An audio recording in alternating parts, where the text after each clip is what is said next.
કારોબારી સપ્તાહના પહેલા દિવસે બજારમાં મજબૂતી સાથે બંધ 3 દિવસના ઘટાડા બાદ નિફ્ટી તેજી સાથે બંધ મિડ કેપ અને સ્મોલ કેપ શેર્સમાં નોંધાયો ઘટાડો એફએમસીજી બેન્કિંગ શેર્સમાં રહી ખરીદારી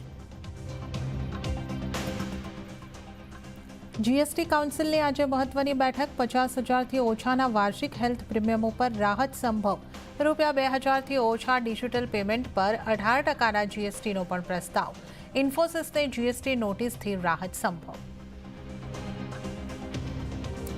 ગુજરાતમાં ઔદ્યોગિક ક્રાંતિ આગળ વધી સાણંદ બનશે સેમિકન્ડક્ટરનું હબ સાથે જ ઓટોમોબાઈલ અને સેમિકન્ડક્ટરનું હબ બન્યા બાદ સાણંદના રિયલ એસ્ટેટ માર્કેટમાં પણ ઉછાળો આગળ બુલેટિનમાં જોઈશું સાણંદના ઐતિહાસિક સફર પર સીએનબીસી બજારનો સ્પેશિયલ રિપોર્ટ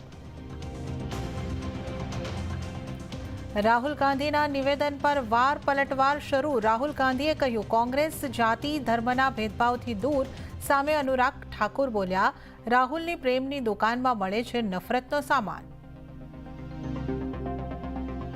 અને સુરતમાં ગઈકાલે ગણેશ મંડપમાં થયો પથ્થરમારો મોટી સંખ્યામાં લોકો ઉતર્યા રસ્તા પર બંને કોમના લોકો આવ્યા સામસામે અત્યાર સુધી 28 લોકોની અટકાયત ગેરકાયદેસર દબાણોને કરાયા દૂર તો શરૂઆત કરી